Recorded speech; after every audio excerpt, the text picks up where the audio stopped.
Welcome to Wellness Rebranded, the podcast where a dietitian, a personal trainer, and a mental health therapist get together to explore health and wellness from 3 different healing perspectives. I'm Elizabeth, registered dietitian and certified intuitive eating counselor. I'm Maria, licensed mental health therapist. And I'm Tara, personal trainer. We believe in finding ways to nourish a healthy relationship with our mind and body, eating for well-being, not weight, finding joy in moving our bodies, and embracing and understanding our emotions. We are here to help you redesign your relationship with food, fitness, and yourself. How great would it be if you got science-based guidance from qualified professionals instead of trying out conflicting, overhyped, and unproven trends? If that sounds as awesome to you as it does to us, join us every week as we dig into strategies to enrich and enhance our day-to-day life and health. And let's start rebranding your wellness journey. We are always looking for products out there that support mental health and spread a good message. That's how we found Happy, Happii, and we fell in love with their mission and purpose. You can find well-made, beautiful jewelry, clothing, stationery with supportive messages. Here at Wellness Rebranded, we created an affiliate relationship with Happy to offer our listeners a 10% discount. Use the link in the show notes to check out all the amazing products, buy something for you or a friend or both, and let's keep opening conversations about the importance of prioritizing mental health. What up, everybody? Welcome back to Wellness Rebranded. I'm Tara, and I'm here with Elizabeth and Maria today, and it is the Olympics. It's like the most exciting 2 weeks in sports of ever, and I'm super stoked. Since like when? The like 500s? When did the Olympics start? It's the most exciting 2 weeks in Olympics since then. I love the Olympics because I feel like you see so much body diversity at the Olympics, and it just gives you this beautiful like visual of this is what elite athletes look like. And guess what? They all look super different, you know? Yeah. I feel like diet culture, society, tells us that like if you're healthy and a good athlete, you should look like this. And we all know logically, like marathon runners usually look different than, like the defensive line on a football team. But when you have the Olympics, it puts it like event after event, like right after the next, and you can see in very short order how much body diversity exists in athletics.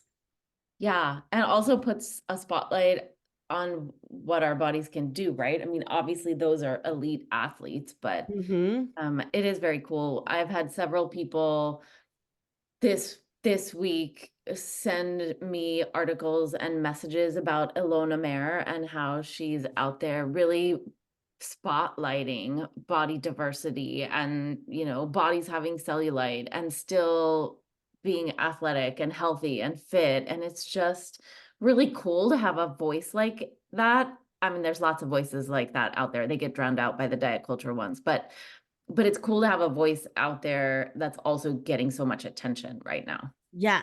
I also love how sassy she is. If memory serves me, it was somebody who said like, "Oh, I bet that this woman has a BMI of like 30." And her response was like, first of all, BMI is trash, which, we'll link our BMI is trash episode in the show notes for sure. But BMI is trash. And then she was like, and alas, I will be at the Olympics and you will be at home watching me on your couch. So to me, it was just like such an epic clap back of like, yeah, BMI doesn't matter. And my body is also awesome. Do you feel that this is like a like this could be like a transformation era for the Olympics? There's so many things happening that are, questioning patterns that we have following for years that I'm kind of hopeful, like, okay, is this the moment where we're really gonna start focusing on different things and really get ourselves informed about how maybe things that we have done in the past is not how we want to move forward? Do you see that? I do. I think Simone Biles is a great example of this because if we look at gymnastics, like historically, like when I was growing up, we see people that play on injuries and people that were essentially being like abused by their coaches and Yeah. still kept competing. And then with the 2020 Olympics, she was like, hey, mentally, like, I'm not good to compete. I'm out. And the world lost their minds because that was such a revolutionary thing for an athlete to do. And yet she was so brave and like stood her ground about, I'm not doing it. Like my mind and my body are disconnected. I don't have any support here. It was COVID. Like her entire family wasn't there. Like COVID made everything weird, right? But I think it was super like brave of her to say, I'm not risking my life for this because mentally my health is not good and I'm going to get myself right before I come back to competition.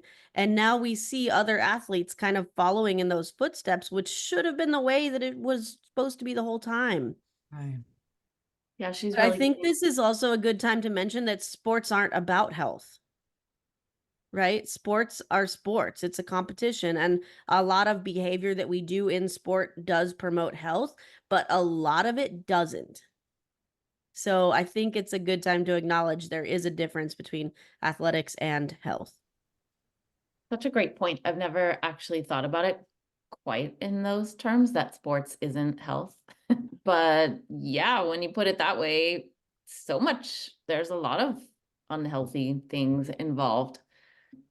But I think it's super cool how Simone Biles has really put that spotlight on mental health and definitely has been a huge voice in helping to change the perception and bring awareness to it, and did it while taking a lot of heat, which is I was going to say that it was disheartening from my end to see also. I mean, there was a lot of support, but also a lot of evidence that as a society, we still, many of us still don't see that even if you cannot see the problem, it exists, right? And that Yes. empathy can come even when you don't see the problem. And sometimes those false beliefs that mental health doesn't have to have much of an impact, or those comments like, hey, just you have a job to do, don't quit. And it's not quitting, it's actually not quitting on herself, maybe putting Yes. pause on what she was doing.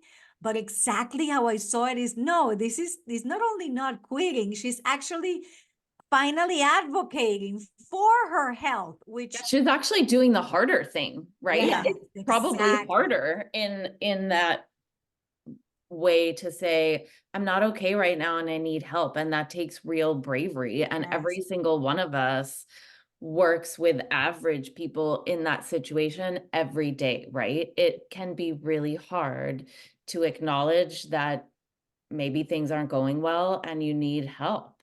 But we Mm-hmm. have been programmed as a society and individuals to always push through, to keep going, keep going, keep going, to the point that we forget that sometimes we should not keep going, because if you keep going, you're gonna break. I loved this documentary with her when somebody said at some point, it's like something broke, and I'm like, of course. I mean, things break inside of you, if you want to call it that way, or sometimes I call it like we bleed, emotionally bleed inside. And yes, of course it happens. And why? The same way you wouldn't push through, well, actually they did, when you have a broken foot and then you keep, jumping and doing all the stuff. We do it because of that, being programmed to keep going. Because if Yeah. you stop, then you're like weak, or you're like, come on, just suck it up, pull your pants up, keep. No. Mm-mm. I also think about the impact that society kind of had on the rest of us, or even like younger athletes that were competing at that time, or even just playing like in your local high school. Hearing Simone say, hey, mentally I'm not good, I need to take a break, and having everyone else go, she's a quitter, she quit on her country, she should have never done that, like that was selfish and disrespectful to everyone. She left Like, her team alone, and how yes, she let dare, her yeah. team down. No. Now all the other athletes are sitting there going, shit, I can't take a break if I need it because I don't want people saying those things about me. Right? Even though like the Or level of competition is different, we still hear it the same. Or somebody might have said, wow, Simone Biles did it, I can too. And maybe I think now, yeah, Yes. it's like it's opening the door that say, wow, it is important because like they were saying, if you are not in a right place emotionally and mentally, it's even dangerous when you're an athlete. So many things Yes. can happen. Forget about athletes. I mean, it could be anywhere. You don't want to go be, what is they say the most important, one of the most stressful jobs are those people in the control towers in airports, Yeah. making sure. Do you really want to do that job if you're not in a good mental place and you're being distracted or hearing voices, whatever I don't think so. Very dangerous. So Yeah. it does have an impact. yeah, and at the same time, like how many of us put various health needs on the back burner, right? Physical, mental, or emotional, because we don't feel like we can slow down, or Mhm. we're too ashamed to admit that it's not going well, or we feel overwhelmed and don't know how to make it, how to get started, or for any variety of reasons, as well as there can sometimes not be a lot of support. And sometimes because we don't even know the signs, like we know there's something maybe off, but we don't know exactly. So we minimize it because maybe I'm just being, maybe I'm just making this up or I'm being exaggerating. I love how Simone, she knew that something, she wasn't exactly sure, but she knew that something was not feeling right. Mm-hmm. You It's know, something. Elizabeth, you said something during a training session a few months ago to me that I've been thinking about ever since. And you were like, yeah, surprise. Remember, she's the I smart don't think one. anything I said carried that much weight, but now I'm on the edge of my seat. Dude, I've been thinking Sarah, about this since you said it because at the she's the time you smart were, one. You shouldn't be surprised. She's the smart one, remember? Everything yes, she I shouldn't says be is surprised. of value. Mhm. So you were traveling a lot at that time, Uh-huh. which is not abnormal for you, but Uh-huh. still it was a lot even for you. And you were super busy planning like workshops and, seminars for like corporate wellness type stuff. And you looked at me and you were like, I'm tired of putting my own workouts and well-being on hold Yeah, for work. I actually And do I was remember that. like, me too. Yeah, Like I that did have resonated so a, hard with me. yeah, I had a moment earlier this year where I have, I just had been really, really busy running with work and with all these things. And I find myself, uh, you know, doing work I love, but it also means I'm sitting in a chair a lot more than I ever used to. And sometimes I'm working late. I don't do the same kind of cooking that maybe I used to do, or just the realities of owning a business and having teenage kids and life and all the things. And I really did feel like I got way out of balance, and that was a wake up call for me. And I actually do even I remember saying that to you, like I am tired of putting my own well-being on hold, and I had to like call myself accountable for that and make changes.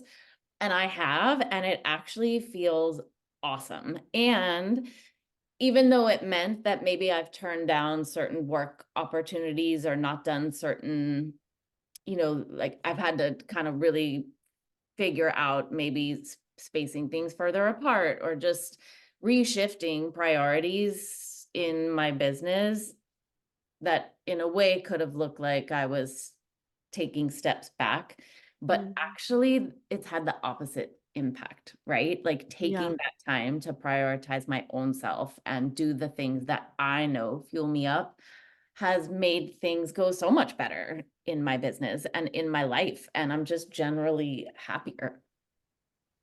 I love that. I think that we all kind of like worry that if we start taking time for, exercise or cooking or whatever, like stress management, whatever it might be, that we will like lose productivity somewhere. Mhm. And I feel like it never happens that way, you know? And I not, think yeah, I feel like like I see it with the people that I work with, right? They're carving out time and energy and brain space and all of the things to prioritize their own well-being. And yes, that is time and energy and all the things they're taking away from other things, but inevitably it ends up making all the other things so much better. And they feel so much better fueled and energized and supported and all of those things in order to do those things. But at the same time, I see so many people who want to make changes, but they're scared. They don't know how, like maybe they're worried that they won't be successful at it, or they feel overwhelmed at how to get started, or confused about what they should do, or guilty for taking the time away from other things. And then it's like years down the road, I get so many phone calls. People are like, I've had a wake up call about my health and I've been putting it off for such a long time, but now I'm ready. And like, what if we didn't wait for that wake up call? Yeah.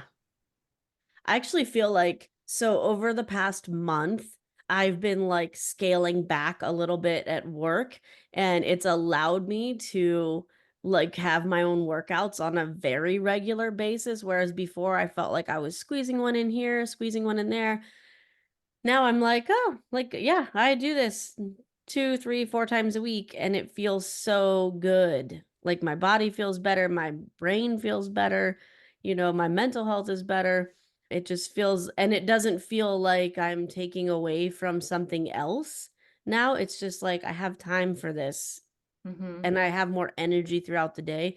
So I feel like my productivity hasn't suffered the way that I worried that it would, Mm-hmm. so it's definitely good things. Well, because I think usually we think it has to be something really big, and that's why sometimes might feel overwhelming to start. But in my case, like I have a friend that says, "Hey, Maria, let's go out for coffee or let's go out for dinner." I'm like, "Oh, but I'm tired for a long day, and rather lay down in bed." Sometimes I'm like, you know what? I'm gonna go for my mental health because I do know that after I have dinner with this friend, if it's those friends that lift you up, like we've said, no those annoying ones, but if it's one that lifts you up, then you go and you say, I did it for my mental health, or that super quick walk, or that, those little things we've said many times on this podcast, the little tiny things that you start including in your day are gonna build up. Mm-hmm. So like, what's one little tiny thing that each of you guys want to include in your day? I'm curious. Drinking more water for me, for example. I Yeah. don't drink water. I'm like, I don't know, what's an animal that never drinks water? I don't know, like a cactus or a plant. I don't know. A cactus. I don't drink water. It's Those like cactuses are scary animals. those yes, and animals and then or plants. I don't know.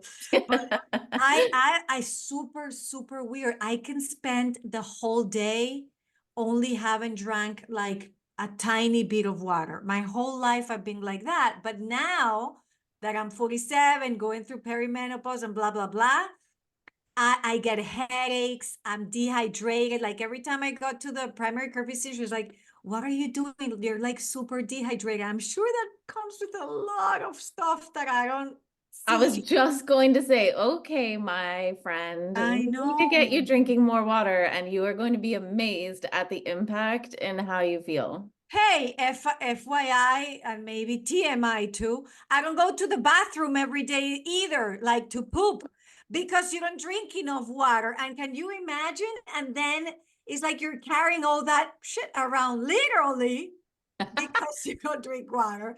There's so many side effects. I get it. So for me, anyway, going back, for me, drinking more water, something simple that can bring a lot of impact, and it's So quick to simple. do. I love it. And the like dietitian and coach in me so wants to ask you like, okay, so let's talk about how you're going to do that. But we're not turning this into a coaching session. So later, just send me pictures of your water. Okay.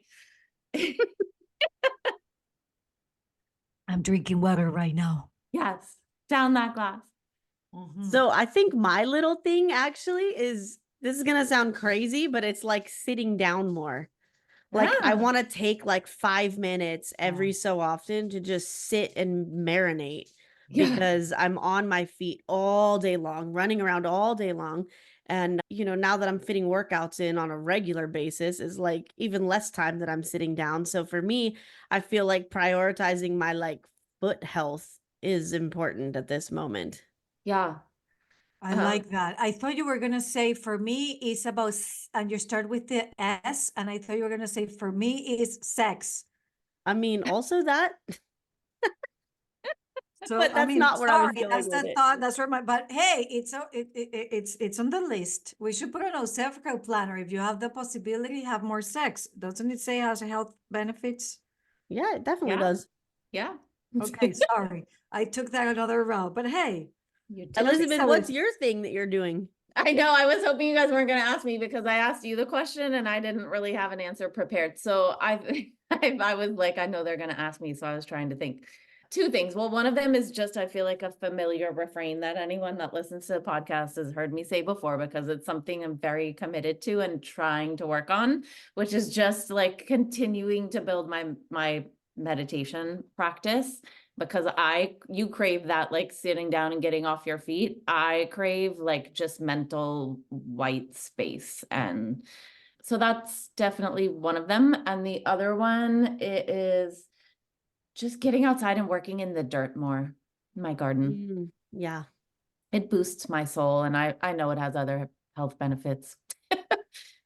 You just reminded me, Elizabeth, I was listening to the latest episode of the Leading Lady podcast yesterday about like building white space, like margins into your life. And I Yeah. swear, I feel like that episode was recorded just for me because there are no margins in my life. And I feel like having that transition time is Yeah. like so helpful. Yes. And yet we don't do it. Yeah. Agreed. Guys, I Which- wanted to bring it back to the Olympics just for a sec because I don't know if you guys heard about this, but Chase Jackson is an American shot put athlete. And I guess Ralph Lauren was the official like Team USA uniform. And they didn't provide her a uniform because they didn't have one in her size. Did you Like, read this somewhere? I did. Is this like the biggest diss ever to our Olympic athletes to be like, oh, sorry, we have made uniforms for everyone but you because we don't make one in your size? Like, you're a fashion manufacturer. Like, could you not make one in her size? I did not hear that, and I'm also a little bit speechless. I'm appalled and infuriated on her behalf. And it wasn't just her. There was also a Brazilian like discus thrower, I think. I don't remember her name, but their uniforms were provided by Puma and they sent her like a men's uniform because they didn't have one in a size large for her. I was just having a conversation with a client yesterday about clothing and how so many brands are not size inclusive, and that there's just how problematic and upsetting and wrong that is, and the built-in like shame that gets triggered if you're in that situation. And I'm like I mean, I'm not surprised, and I am also astonished all at the same time to hear that happening with uniforms at the Olympics. Right. To me, it's like it should never happen, first of all. But like I remember when Lululemon came out and people were like, oh my God, the pants are see-through. And their CEO or whatever was like, well, it's because we don't want big girls wearing our pants. You shouldn't stretch them so much so that they're see-through. And now, of course, Lululemon, I think, has ousted that guy and done a complete like I almost would certainly hope so. I never heard that second half of that story. Yes. So I think they've done a complete rebrand because I'm plus size and I wear Lululemon all the time. And I know like in my soul, I want to be like, no, I'm not wearing Lululemon. You guys suck. But now they've changed their tune and they are more size inclusive. But like for the Olympics, it's not like you're supplying an entire like country full of clothes. It's like 100 people from your country, if that. So I feel like it should be like, oh, what size do you want? Okay, writing it down. What size do you want? Writing it down. And then we just deliver what they need. But to be like, oops, sorry, we forgot this, girls, is like shameful. Like, I definitely am hating on Ralph Lauren for this. That's appalling. But in a more uplifting story, the strength demonstrated by like the rugby team when I don't even know this girl's name, and I'm sorry for not knowing it, but one of her teammates like hoisted up Ilona Maher, and she caught the ball like backwards. Like, I can't believe she didn't do like a backflip. It was that far back. And then somehow she used her abs, and her teammate kind of like used her shorts to flip her back forward. And it was just like the greatest display of athleticism, aside from like some of the gymnastics things that I've seen in a long time, and I was mad impressed with it. So the Olympics are full of like great moments. That's The cool. I human miss that. bodies are amazing. I think I told you, Tara, one thing that I was like super excited to see when I was watching the Simone Biles documentary was that she was preparing for, I forget, like one of the world competitions. And she had this entire spread of Belgian waffles, and she was eating them with her family, and they were talking about getting ready for the competition that day. And I just thought, oh my gosh, yes, I love that. Can we First just of all, because show? waffles are delicious. Yeah, and like just yeah, so many great food positive Yep. messages in that, and fueling for especially for your activities if you're an athlete, but just in general. Let's Mhm. normalize eating enough, eating yummy foods, and also still, making choices that are supportive. Well, thank you for joining us on this episode of Wellness Rebranded. We hope you enjoyed it. We hope you love the Olympics. Let us know if waffles are your absolute favorite breakfast food of all time, because if they're not, you're wrong. Just kidding. We love all breakfast food here at Wellness Rebranded. Guys, don't forget to subscribe to the show. That way you get a notification whenever a new episode comes out. They come out on Wednesdays, and it just helps us kind of like, game the algorithm if people are subscribing and then tagging us on Instagram when you like an episode. It's all really super helpful for us. So if you wouldn't mind doing that, we would appreciate it. And we'll catch you on the next one.